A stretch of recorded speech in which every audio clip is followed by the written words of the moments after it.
From villains who rule short but dream tall. You're a monster! I'm not the monster here, you are! To ones who are too old to have baby tantrums. Baby Corps betrayed me, and I'm finally going to get revenge! Here's the evolution of Dreamworks villains. Starting with General Mandible and Ants, a soldier ant with Hitler tendencies. You useless, ungrateful maggot! Whoa, that's almost verbal abuse for a kid's movie. Who approved this? But Dreamworks knew exactly what they were doing, building their first villain straight out of political evil. Look at my African American over here. Look at him. Are you the greatest? Anger plus authority plus voice. That's the formula for a convincing bad guy. 2 months later, though, they added divine ego in the mix, and poof, we get Ramesses II. I do not know this god. Neither will I let your people go. Ooh, Dreamworks using the Bible as a reference book. Nice. But really, what's more interesting is how they're basically reminding us that bad guys exist in the real world, and they're wearing the most luxurious fit, which is, frankly, much scarier. Not as terrifying as this guy, though. Well, as speaker for the gods, it would be my privilege to point them out. Looks like Dreamworks finally had the budget for a makeup department, and Zekel Khan from The Road to El Dorado got the first pass. Slay! Slay! But Dreamworks didn't stop with the aesthetic. To visually represent his villainy, they even used his strikingly sharp features and manipulative expressions. In other words, he was the first ever villain to look the part. 3 months later, however, Dreamworks gave the evil boys a break and dropped their first female antagonist. Mrs. Tweedy's homemade chicken pies. Just Mrs. Woman's touch makes the public feel more comfortable. What? Man, that almost unibrow does make her look evil. But Dreamworks also doubled down on her design by giving her an unhealthy obsession with money. Let's just say she's economically shaped. In 2001, though, Dreamworks tried to ask the most interesting question. Does evil have a minimum height requirement? You know where this is going, right?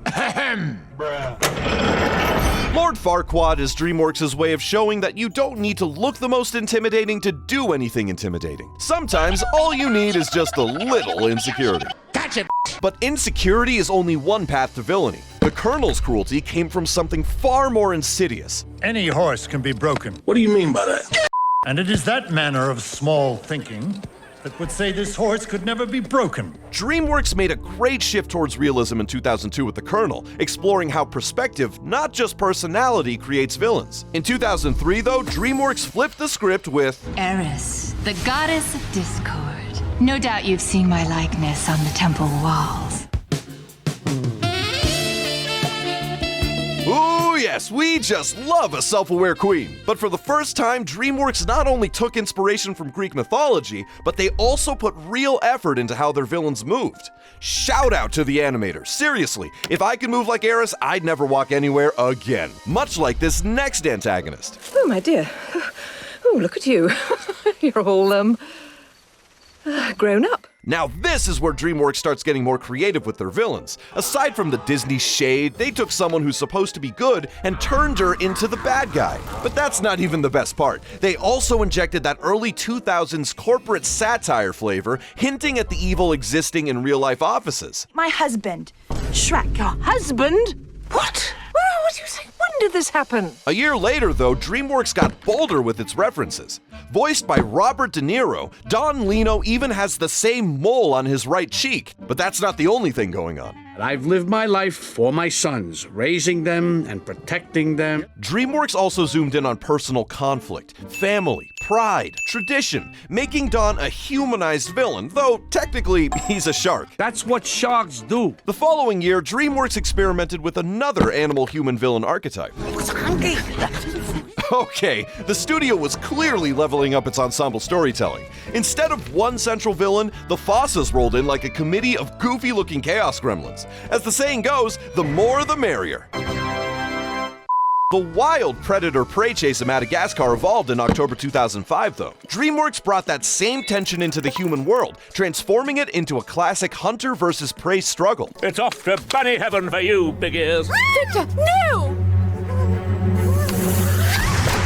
What the? DreamWorks had pushed its villain design into someone who treated tradition as the ideal survival mechanism for brutality. A similar pattern appeared with Vincent and Gladys Sharp, who brought the hunter-prey tension from the countryside to the suburbs. But unlike Victor's aristocratic ego, their villainy came from everyday greed. What if we have a potential pandemic on our hands, vermin running loose, spreading disease, and lowering our property values? DreamWorks really tapped into modern villains, this time portraying them as the everyday figures you quietly avoid at neighborhood meetings. In 2006, however, DreamWorks leaned hard with comedic exaggeration. Perhaps you forget that it was a rat who cast me from paradise. Poor Toad. His funny backstory made him go to the dark side. But that detail alone just makes him a comedy-first villain rather than a genuinely menacing one. Unlike Leighton T. Montgomery, who's an exploitation-first kind of villain. The only thing I have to do to turn this jury around is to remind them of what they don't like about bees. At this point, DreamWorks is satirizing the most unexpected places just to throw shade at corporate greed.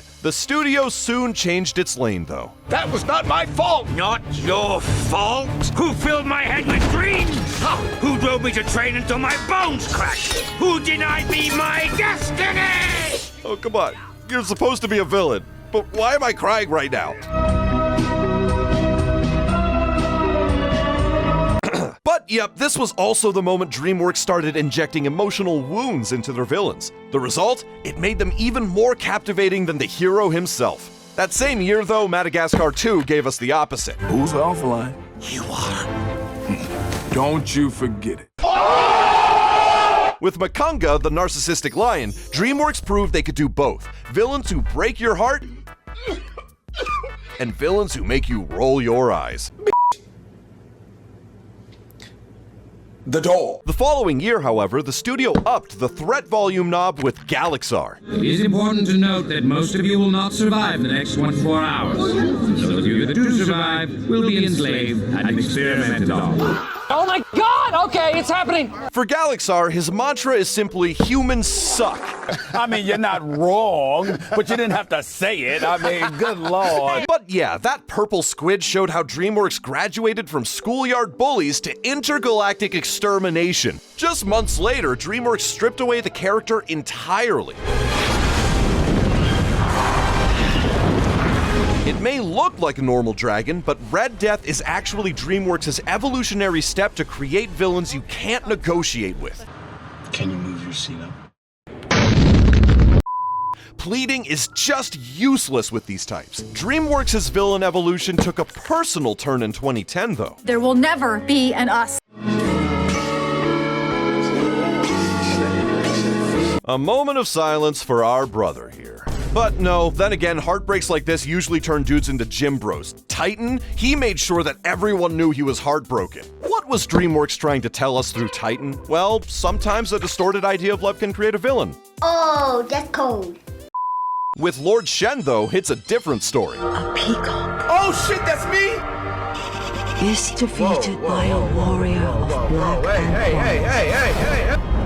Nothing has changed. Yeah, bro got one prophecy and treated it like a to-do list. But that's DreamWorks' way of showing that some villains refuse to have free will because they just take fortune tellers way too seriously. Unlike this guy, or should I say, Egg. You have to save the baby or the mama will destroy San Ricardo. It's the right thing to do. To be fair, Humpty had reasons why he acted the way he did. But DreamWorks made him stand out by doing something new, giving a villain an actual redemption arc. You're a good man, Humpty. Through Humpty, we realized that villains could grow. That wasn't the case for Captain Dubois, though.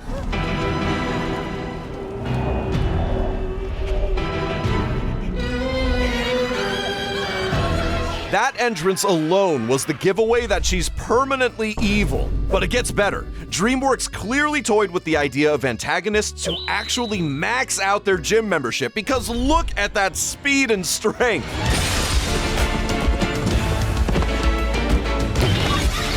That is an Avengers level threat. With that level of ability, Dubois became the rare villain you genuinely fear and somehow respect. But while Dubois is fighting for professional pride, Pitch Black, aka Boogeyman, is fighting for relevance. You can't blame me for trying, Sandy. You don't know what it's like to be weak and hated. It was stupid of me to mess with your dreams. Now, I gotta say, job insecurity is a real problem, apparently even in the nightmare industry. But with Pitch Black, Dreamworks showed how being on the verge of extinction can be a reason for villainy, which is definitely a breath of fresh air from the others we've seen. The next year, though, Dreamworks gave Desperation a face we all recognize. Just me. Let him break! Whole frame, my face. Huh? Whole frame, my face. This dude's ego needs to be parked somewhere. With Guy, though, Dreamworks shifted towards sporty villains or athletes so terrified of losing that even a snail becomes a threat. This next one, though, didn't crave the spotlight but wanted total control. If I discover that you are in any way an unfit parent, I will see to it Sherman is removed from your custody. Whew, now that's scary, thinking that you know what's best for everyone. You know nothing. Stupid. Dreamworks followed that thread with Ms. Edwina, who demonstrated that sometimes the system doesn't just enable the villain, it is the villain. Months later, the studio dropped the adoption paperwork and dove straight into pure domination.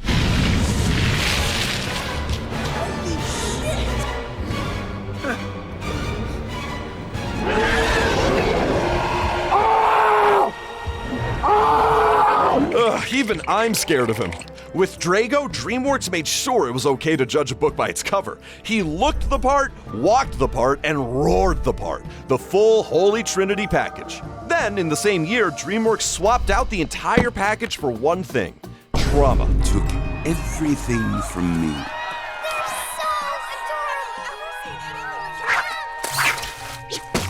Four adorable baby penguins.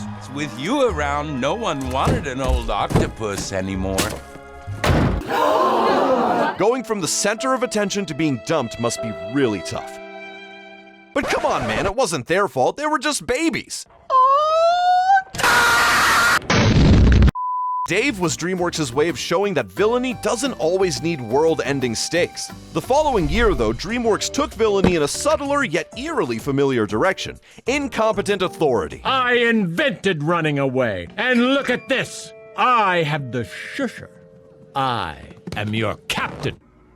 Boy! By now, Dreamworks had traded classic evil for the nightmare duo of ego and incompetence. But the fun twist is that only we know he's the villain. Smek honestly thought he was the hero, bless his heart. That's something I won't say to Kai, though.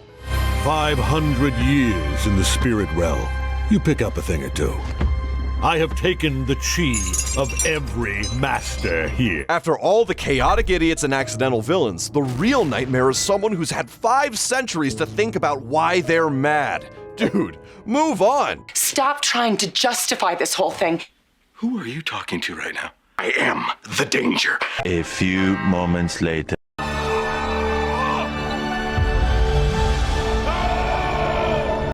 That's a piece of advice this next villain needs to hear, too. Doing? She is hereby banished from Bergen Town forever! I'll be happy again. I'll find the trolls. Shove them down your ungrateful throat. Chef Bergen was basically Dreamworks' first nostalgia-powered villain. She's chasing the good old days aggressively. And I, your loyal chef, will be right behind you, holding a knife. In 2017, though, Dreamworks doubled down on corporate villainy with Francis. Well, They fired me! and took away my special formula. Baby Core betrayed me. And I'm finally going to get revenge! To be honest, it's giving the baby version of The Social Network. But evolution-wise, Francis is the point where Dreamworks went from cafeteria-level drama to Fortune 500-style villainy. But corporations aren't the only villain factories out there. In the cage now! Why? Because I hate laughter and children, and I've got a cage in a briefcase. Yep, schools. And who didn't have that one teacher who felt a little unstable? I said, whoever threw that paper, your mom's a Exquisite gentleman. Chill. Dreamworks has had scientist villains before, sure, but Professor Poopy Pants is the first one whose entire villain origin story is pure academia. And honestly, yeah, that tracks. 2 years later, though, Dreamworks went weirdly calm. After all the noisy, clumsy villains before him, DreamWorks swung to a villain who's terrifying because he doesn't yell. To further prove this point, DreamWorks showed how quiet evil could be enhanced with Dr. Zara, who went from this... Sir, please! These creatures are to be respected. to this. I thought we had to keep the Yeti alive! Dead will have to do.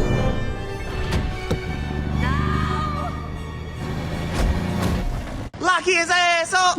You're going to jail. She's DreamWorks' face for fake-friendly villains, the kind who'd lead a conservation fundraiser and then eat the mascot. Then 2020 hit, and DreamWorks dropped a villain whom Spotify would avoid as a playlist curator. When I have all 6 strings, I'll play the ultimate power chord. And I will unite the trolls under one music. Our music! Queen Barb was DreamWorks' deep dive into the purest villain, where saving the world somehow means deleting every genre that isn't hers. But DreamWorks wasn't done going big, and I mean really big. We will reset the world to its original plan and delete humanity from it. Oh shit, here we go again. Not sure why Earth is always the target, or humans for that matter, but with the Arcane Order trying to delete civilization, DreamWorks expanded villainy into a fresh category, the apocalypse enthusiasts. But this next one is a different enthusiast. Come on, when people look up bad in the dictionary, do they see a sweet, adorable guinea pig? No. They see you. And he's right. Nobody would suspect that much evil from a cute little guinea pig. What a performative jerk. But with Professor Marmalade, DreamWorks showed that even the most innocent-looking creature can be pure villainy hiding behind flawless PR. And that same year, DreamWorks gave us the opposite. The name really says it all. He doesn't need a publicist. And it marked peak evolution, from villains who hide their intentions to one who wears them like a badge. In 2023, DreamWorks explored aquatic infiltration by creating Nerissa. Hello? Is Mrs. Gilman home? Knock, knock! Yeah, that's not terrifying at all. Queen Nerissa is absolutely DreamWorks' false ally villain rep. She gets close, earns your trust, and then drags you under like that's just how friendships work now. But even that's kinder than what Velvet would do. You're literally sucking the life out of me. Ugh, that's what I tell Crimp every day. DreamWorks clearly pulled from real social media culture with Velvet, but they didn't stop at the glitter and attitude. They built a full influencer villain powered entirely by attention and other people's talent. At this point, the bad guy equals villain formula is getting a little old now. So DreamWorks pulled the ultimate switch with Light. Did someone say light? Honestly, I don't know what anyone sees in him. Almost 3 decades on Earth, and I have never seen the day where Light is the enemy.